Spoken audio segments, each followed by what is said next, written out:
essas pessoas que foram notificadas estão lá com a área embargada. Elas têm que correr, porque daqui a pouco podem ser acusadas de não terem cumprido com a ordem do IBAMA. O que nós temos orientado hoje é, se o senhor ou a senhora está nessa lista, procure um advogado, recorra do seu edital, da sua notificação, não deixe esse prazo passar em branco. Assista agora a Força do Agro com Joyce Mafezoli. Seja muito bem-vindo em A Força do Agro. Audiências públicas, encontros e discursos sobre embargos do IBAMA na Amazônia. Dr. Vinícius Borba é presidente da APRE, Associação dos Produtores Rurais Independentes da Amazônia. É sempre um prazer recebê-lo, doutor, aqui para mostrar para o Brasil, apresentar a Amazônia para o Brasil e falar o que acontece aí de fato. Minha grande amiga Joyce, meus amigos da Revista Oeste, Força do Agro, é sempre uma grande satisfação estar com vocês aqui diretamente da Amazônia. Uma ação do IBAMA realizada no final de abril e começo de maio, a maior operação da história contra o desmatamento ilegal, embargou mais de 70 mil hectares de terra na região amazônica, o equivalente a 100 mil campos de futebol nos estados do Acre, Amazonas, Mato Grosso, Rondônia e Pará. Nós vamos falar aqui durante o programa, explicar melhor o que está acontecendo, mas para atualizar, há uma semana, 2 semanas, vocês tiveram uma audiência, no dia 14 de maio, uma audiência pública no Senado. Doutor, o que ficou decidido nessa audiência? Joyce, a primeira coisa é explicar que não foi uma ação de fiscalização, muito pelo contrário. Foi um servidor lá dentro do IBAMA que apertou um botão, fez um edital, vários 16 editais de notificação, pegando ali PRODES, áreas de assentamento, áreas de igreja, áreas de cidades, áreas que ele achou que tinha alguma questão de desmatamento através do PRODES, apertou um botão ali, pediu para o estagiário fazer um edital de notificação e publicou esse edital no Diário Oficial da União, esses 16 editais, dando um prazo de 30 dias para as pessoas desocuparem essas áreas, sem nenhum devido processo legal, sem nenhuma vistoria em loco, sem nenhuma individualização de conduta, violando praticamente toda a Constituição Federal. E aí, o senador Zequinha Marinho, que é presidente da Comissão de Agricultura do Senado, atendendo a uma solicitação da APRA, fez essa audiência pública, onde o presidente do IBAMA, Rodrigo Agostinho, estava, presidente da AproSoja, o representante da CNA, doutor Rodrigo Justus, o 02, vamos dizer assim, do IBAMA, o Jair Schmidt, que foi quem assinou os editais, estava lá também, e outros convidados, e após um grande embate e um grande debate lá, pouca coisa ficou resumido. O máximo que a gente conseguiu retirar, conseguiu junto ao presidente do IBAMA, foi que ele ia rever. E se achasse que tivesse algum errado, ele ia retirar. Isso para a gente não é suficiente. Está longe de ser o suficiente de ter o devido processo legal cumprido aí. Doutor, esse funcionário, ele tem competência para fazer esse edital, para fazer o que ele fez? Ele é o diretor de fiscalização nacional, né? O Jair Schmidt é o diretor de fiscalização, então, para assinar, ele tem competência funcional, sim, do mesmo jeito que ele tem competência funcional para responder pelos seus atos. E ali a gente pode lembrar que existe um crime federal que é justamente incluir informações falsas em sistema oficial. E ele, claramente, existem centenas de provas, ao publicar esse edital com essas áreas embargadas, sem o devido processo legal, ele incidiu nesses crimes, porque ali ele fala no Diário Oficial da União que essas áreas estão embargadas, que têm que ser desocupadas no prazo de 30 dias. E a gente já está tomando as providências para que esse servidor responda pelos seus atos, porque não é justo pegar ali centenas de propriedades, muitas delas sem nenhum problema ambiental, alguma mancha ali no satélite que cabe a interpretação. A vistoria em loco é justamente para isso, para tirar essas dúvidas, e ali ele sai embargando e notificando via Diário Oficial da União, que é algo muito sério, para que essas milhares de pessoas saiam das suas propriedades no prazo de 30 dias. E isso para a gente configura um abuso de autoridade, um crime funcional, vários crimes funcionais e várias violações da Constituição. Então, ele, ao passo que tem legitimidade ativa como funcionário público, ele também tem legitimidade passiva como servidor público para responder, inclusive, criminalmente pelos seus atos.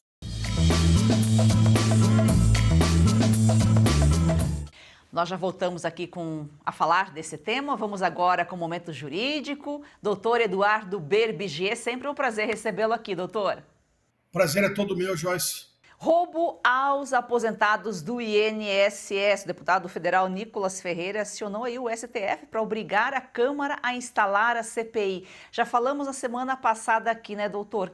Quem não deve, não teme, por que não quer instalar? Por que não investigar, se são inocentes? Pois é, Joyce, então me entra na cabeça, né? A oposição está buscando a CPI, né? O ex-presidente Jair Bolsonaro falou que apoia a instalação da CPI. O governo, né, vem com essa falácia. A Gleisi Hoffmann já falou que começou no governo do Bolsonaro. O que o presidente Bolsonaro fez? O ex-presidente disse: tudo bem, investiguem, punam-se os culpados. E a oposição já assinou, tem 185 assinaturas ali da oposição, vamos fazer a CPI. E o governo, estranhamente, não quer a CPI. O governo está movendo mundos e fundos para barrar a CPI. E o presidente da Câmara engavetou a CPI. Estranhamente também, né? O Centrão se articulou com o governo e barraram a CPI do INSS neste rombo, né, que pode chegar a 90 bilhões, né, este mar de escândalos, mais um escândalo aí no governo do presidente Lula, e estranhamente estão varrendo para baixo do tapete. Por que não fazer a CPI? O governo do PT é muito bom em se mover nas sombras, né? Fica esta guerra de versões, de discursos indignados, né? Vão para a tribuna acusando o ex-presidente Jair Bolsonaro, acusando a oposição. E por que não jogar as claras? Mais uma vez o deputado Nicolas Ferreira está certo. Então façam a CPI. É uma vergonha isso. Na verdade, sabemos que o Supremo não vai se meter nisso, né? Primeiro que eu acho é uma tentativa do deputado Nicolas, né?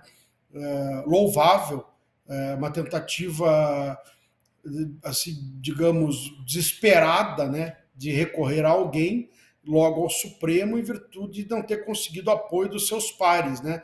Seria uma interferência do Judiciário no Congresso. E nós sabemos que o Supremo só intervém no Judiciário quando lhe interessa, né? E nesse caso, acredito que o Supremo não tem interesse, né, em interferir no Judiciário. Eu acredito que isso não vai em nada, né? Não vai dar em nada, vai terminar em pizza, né, como diziam antigamente. Esta CPI vai continuar engavetada, porque deve ter muita gente importante com medo dessa CPI, e por isso que não vai sair, né? Então, nós vamos ter que ver mais um escândalo. Vão ser pegos os pequenos, né? Esse careca do INSS, como dizem aí, que era o articulador do esquema, está aí perdendo seus carros, daqui a pouco está solto, né? Mas são os peixes pequenos que vão pagar, né? Os grandes articuladores, os políticos, as pessoas que realmente tinham que estar presas vão, mais uma vez, se safar, né? Como sempre acontece no Brasil.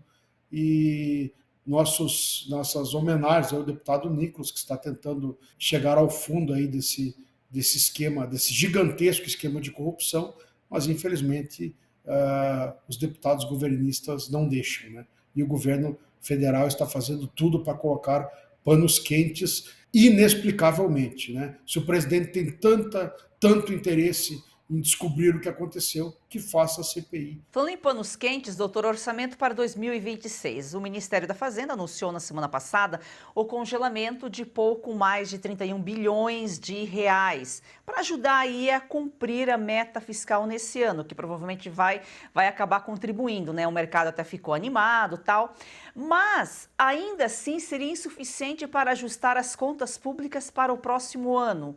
Seria o quê? Resolve agora e cria um problema para depois? Vai empurrando com a barriga? Na verdade, assim, né? É uma gota no oceano. Óbvio que todo o gesto de corte de gastos é bem-vindo, né? É louvável.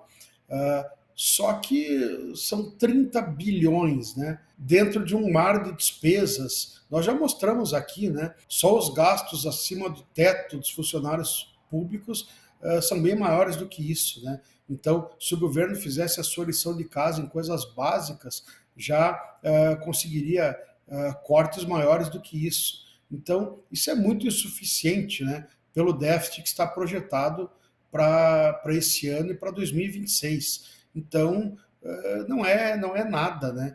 O governo, claro, é um primeiro passo, mas nós vemos poucas medidas concretas, nós não vemos um planejamento. Esta medida seria muito bem-vinda dentro de outras, né? Se o governo demonstrasse um plano, olha, nós vamos cortar esses 30 bilhões dentro de outras medidas, nós vamos fazer outros cortes, né? Outros ajustes que vão permitir, o mercado fala em corte de 2,5% do PIB, né? Para que houvesse o equilíbrio fiscal. Isso nunca vai acontecer, né? Pelo que nós sabemos da maneira como esse governo conduz as suas contas, ainda mais com uma queda de popularidade gigantesca e num ano anterior a um ano de eleição, né? O governo, mais provável é que o governo abra as torneiras, né? Esse ano e o ano que vem mais ainda, né? Então provavelmente vamos ter aumento de gastos, aumento de déficit, infelizmente, né? A irresponsabilidade fiscal, porque o governo sempre nunca pensa na sequência, né? O outro governo que resolva depois os rombos que o governo deixa, né? Nós já vimos aí rolando a ideia de rolar as dívidas públicas emitindo títulos com juros de 15% ao ano. Isso é um absurdo, governo nenhum consegue arcar com esse custo, né? Eu quero ver a conta para as próximas gerações e para os próximos governos, né? É isso que esse governo está fazendo. Ô, doutor, e nessa busca incessante aí por estratégias para equilibrar as contas do governo, o Haddad também anunciou aumento do IOF. Explica para o nosso público o que isso significa. Crédito fica mais caro, juros estão altos. Quando o crédito é dificultado para o consumidor, para o brasileiro, para a população, o Brasil não progride. Quando se mexe no IOF, principalmente em operações internas, o dinheiro fica mais caro. O governo mexeu mais em operações externas. Eu até tenho a tabela aqui e ele acabou recuando em alguns pontos, né? O que vai acontecer? No cartão de crédito internacional vai subir de 3,38% para 3,5% a alíquota. No cartão pré-pago e cheques de viagem também 3,38% para 3,5%. Compra de moedas em espécie. Quem vai viajar e compra dólar, ou quem compra para guardar, para investir, vai de 1,1% para 3,5%. E empréstimo externo de curto prazo. Isso afeta até empresas que fazem empréstimo exterior de curto prazo, vai de 0% para 3,5%. Isso é um impacto relativamente importante. Relativamente não, impacto importante. O governo acabou voltando atrás em algumas outras questões, principalmente de pessoa física, em virtude da pressão popular. Eles esperavam arrecadar 20 bilhões, né, com essas medidas.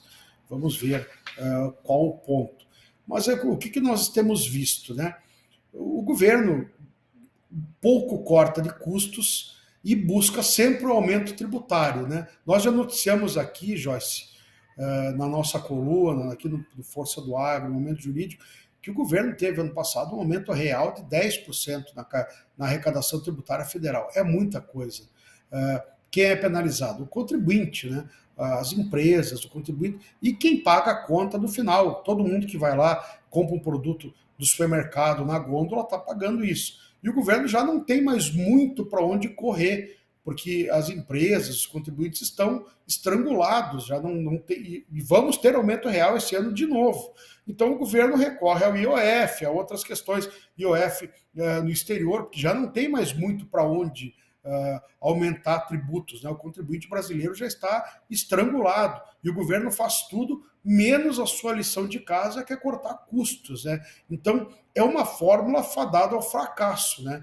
Aumento de impostos, aumento de gastos, né? Aumento de juros, quer dizer, onde vamos parar? Né? É o que nós dissemos aqui, são anos, décadas depois para consertar essas políticas equivocadas. Nós precisamos de vários governos bons depois para colocar a casa em ordem. E o Brasil não costuma ter uma sequência de bons presidentes. Infelizmente, o povo brasileiro gosta muitas vezes daquelas promessas, né? Da picanha, da cerveja barata, enfim, e muitas vezes acaba caindo nestas promessas, como ocorreu na última eleição. Só que o Brasil vai precisar, depois deste último governo, de governos técnicos, racionais, com corte de custos, com uma política austera, e infelizmente não sei se nós vamos conseguir ter uma sequência de governos suficiente para colocar a casa em ordem. Doutor, um assunto que repercutiu na semana passada foi o anúncio dos Estados Unidos de impor sanções ao ministro Alexandre de Moraes.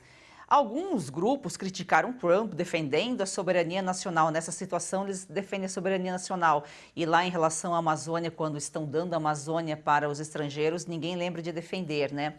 Doutor, um dos grupos que criticou foi a OAB, e o movimento dos advogados de direita acabou criticando essa manifestação aí da OAB. Qual que é a sua opinião em relação a isso? Eu entendo a crítica, e até fazendo um adendo, semana passada o ex-ministro Aldo Rebelo, o ex-ministro comunista, que agora virou um dos queridos da direita, né, estava prestando depoimento, e ele foi dar a sua interpretação sobre o que ele ouviu, dizendo que era uma força de expressão, que o general falou, colocar as tropas à disposição, e o ministro Alexandre de Moraes falou que ele devia ter seus fatos, não fazer comentários.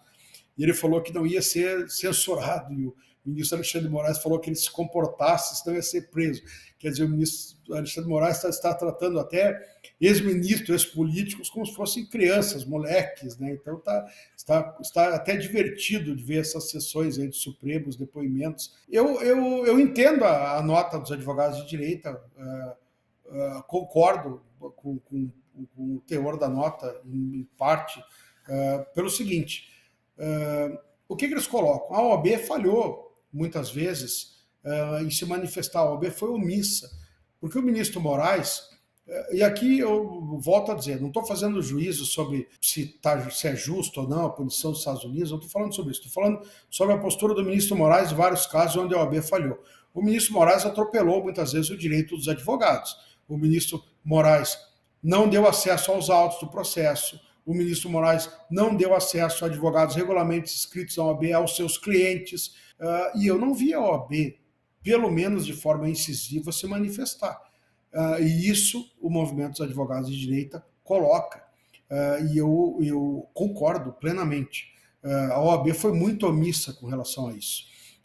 A questão de se cabe nota da OAB ou não, eu tenho uma posição mais de direita, eu concordo, eu discordo de muitas das posições do ministro Moraes, mas é mais uma questão política, entendeu? Eu acho que a OAB não pode se guiar por essas questões. Os advogados de direita, concordo, discordo do Moraes, os de esquerda, concordo. Eu acho que a OAB ela é uma entidade que ela não pode se guiar para as posições políticas.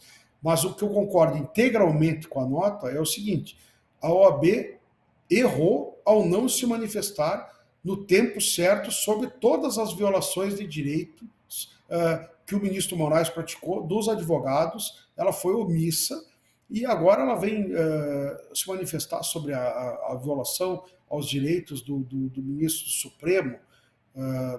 Então, quer dizer, ótimo, quer falar sobre isso, mas por que não falou antes sobre as violações das prerrogativas dos advogados? Que isso é o dever da OAB, né? Então, concordo plenamente com a nota. Eu acho que a questão de concordar com a punição dos Estados Unidos ou não é mais uma questão política. Eu já coloquei aqui a minha opinião. Eu acho que os Estados Unidos, como um país soberano, ele dá as sanções que ele quiser dentro do país dele. Se o Brasil se sentir atacado, aí o Brasil vai retalhar com sanções diplomáticas. Então, dizer que os Estados Unidos está invadindo a soberania brasileira, se ele acha que o Moraes está agindo de forma antidemocrática, ele tem o direito de cortar direitos dentro do seu país. Os Estados Unidos está agindo dentro do seu país, ele não está impondo medidas dentro do Brasil, ele nem poderia fazer isso.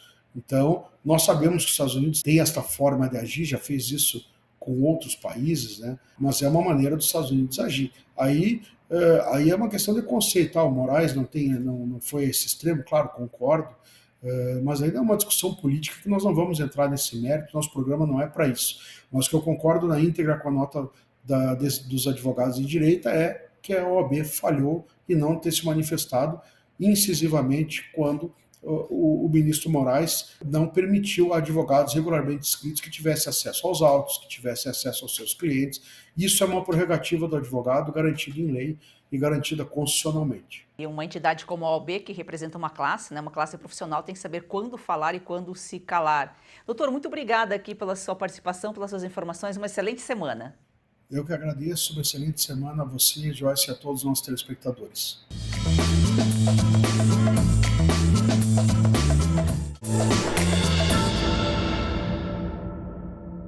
Olá, eu estou em Lisboa, na Avenida da Liberdade, para falar da Revista Oeste. A Avenida da Liberdade é uma das mais belas da Europa, a começar pelo nome. E a Revista Oeste tem tudo a ver com liberdade. Também é uma avenida para a liberdade. Não recebe dinheiro de governo, não aceita, portanto é independente. Faz análises factuais do agro, da política, da economia, da tecnologia. É uma grande fonte de informação e de conhecimento. Por isso, eu estou convidando você a agora clicar aí embaixo e assinar a Revista Oeste.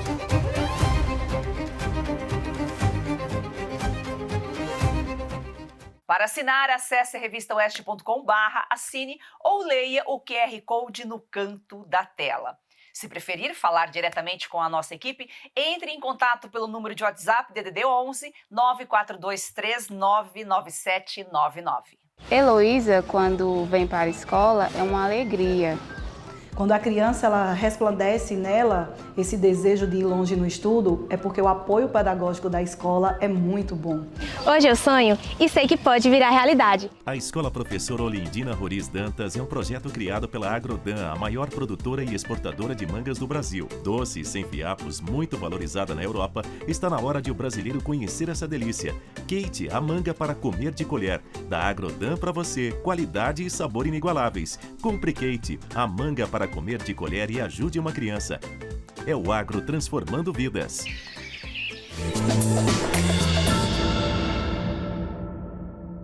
A reportagem, a Folha de São Paulo cita, abre aspas, a operação foi uma resposta a um possível aumento no desmatamento na Amazônia às vésperas do início da temporada de incêndios. Fecha aspas. Se é possível, não é certeza. Ele cita uma operação possível, o senhor disse aqui que não foi uma operação de fiscalização. Parece mais uma ação comunista se instalando dentro do IBAMA, porque o diretor simplesmente dá 30 dias para áreas de igrejas, áreas que até não têm cultivo, que estão longe do possível incêndio, para as pessoas simplesmente saírem e deixarem o local. Parece mais uma ação comunista, doutor. Joyce, nós temos assentados do INCRA, nós temos assentamentos do INCRA notificados nesse edital. Mas a gente sabe que, na prática, às vésperas aí de uma COP30, eles precisam dessa lacração, eles precisam desses números. Eles fazem isso justamente para postar, basta você entrar no Google aí, você vai ver lá uma postagem lacradora. O IBAMA embarga não sei quantos milhares de hectares na Amazônia por conta do desmatamento. Isso é mentira.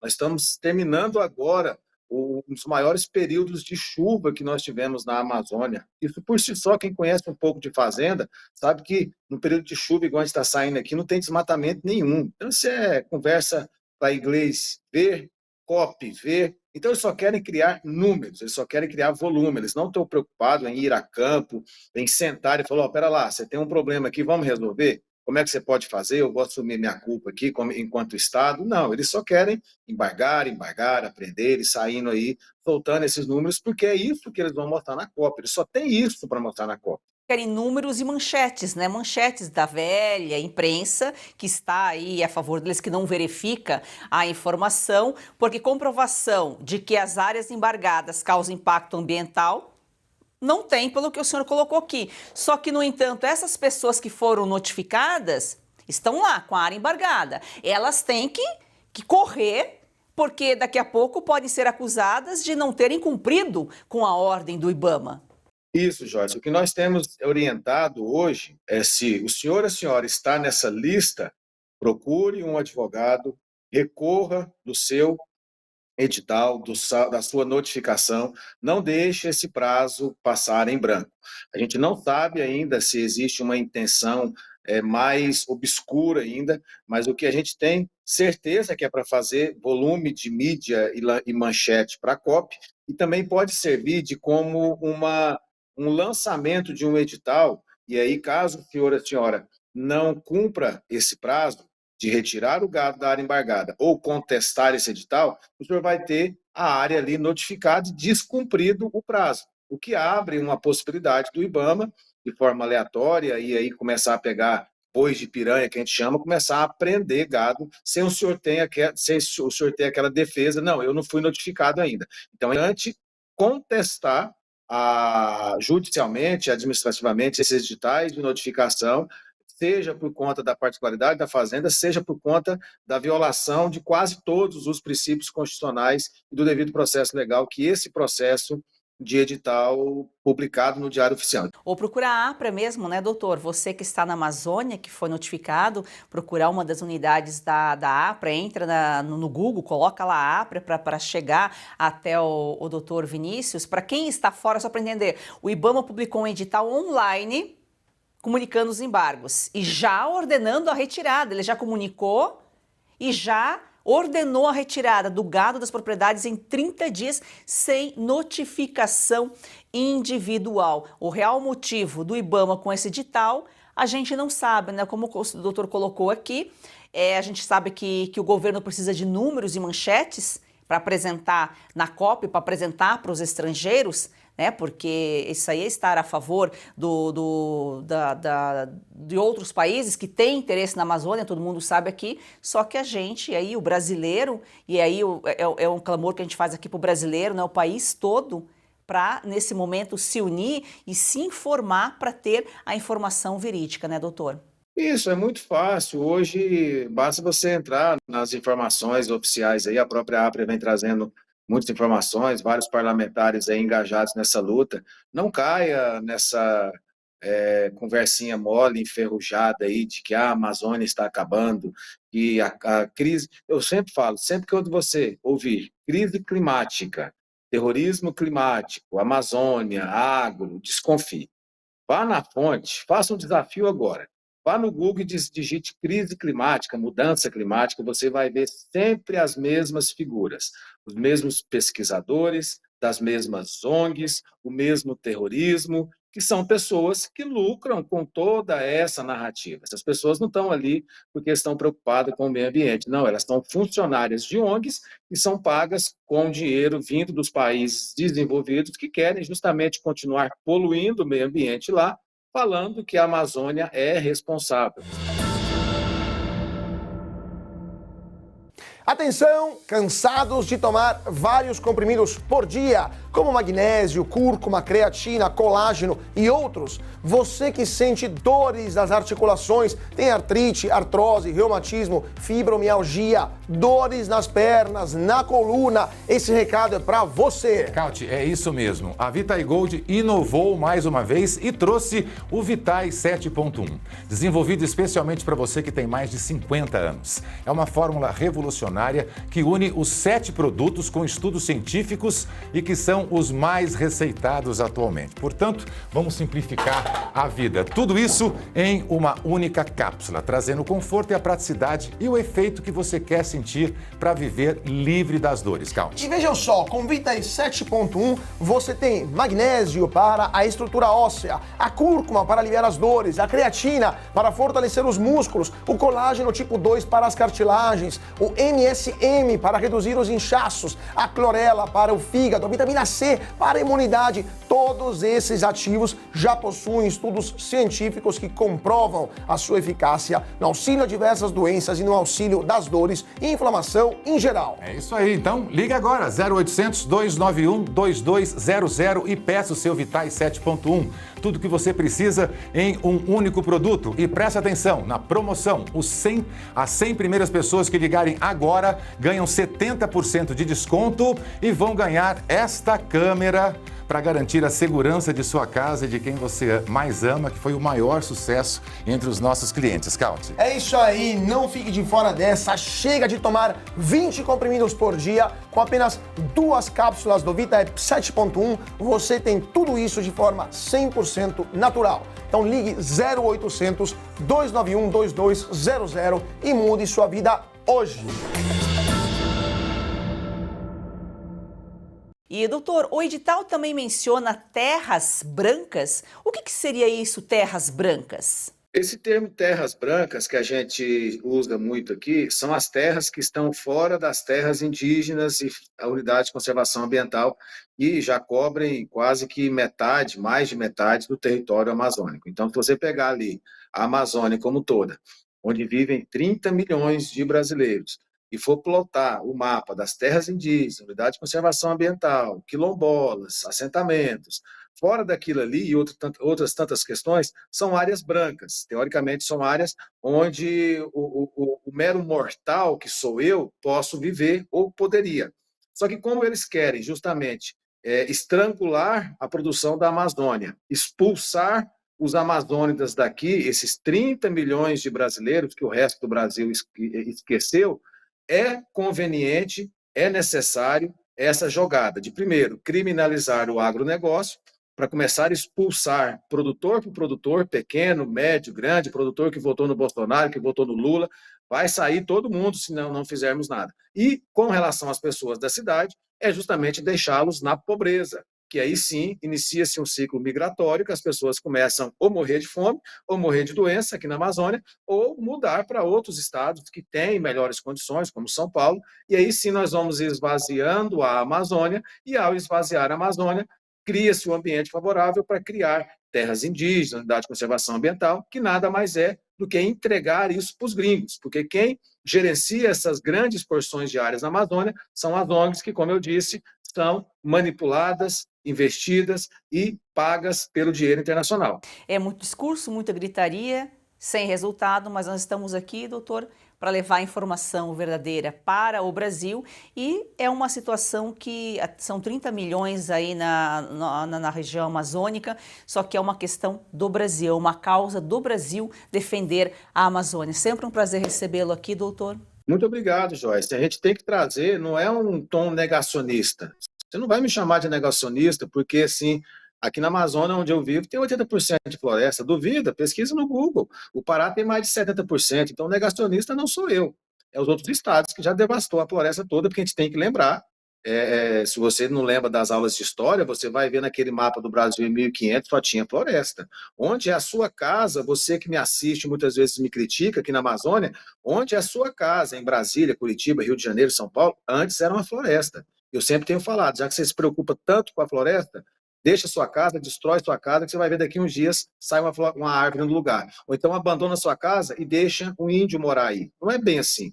Eu acho que está na hora dos brasileiros de fora da Amazônia começar a olhar a gente com um pouco mais de empatia, de compaixão, porque são 30 milhões de brasileiros que moram aqui, produtores rurais perseguidos, pessoas de Belém, por exemplo, onde vai ter uma COP30, que vive à margem da miséria, vive no esgoto a céu aberto. E ninguém fala isso.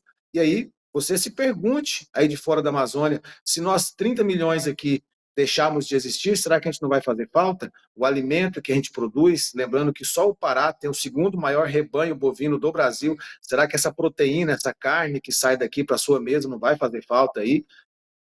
Pense, talvez um programa como esse, uma fala de um simples advogado pecuarista que mora aqui na Amazônia, possa te tocar um pouco e você começar a se contestar um pouco, se perguntar um pouco mais e não embarcar nessa ladainha mentirosa, lacradora, mentirosa. Procure a verdade, procure a fonte. Se a gente deixar de existir aqui, você pode ter certeza que nós vamos fazer falta, Joyce. Com certeza. Negacionistas são esses brasileiros aí que trabalham para as ONGs, negam a nacionalidade e entregam a própria pátria de mão beijada para esses países. Gratidão a você que nos acompanha, ao seu carinho. Siga o nosso perfil no Instagram e vamos fazer do agro, esse campeão brasileiro, uma paixão nacional.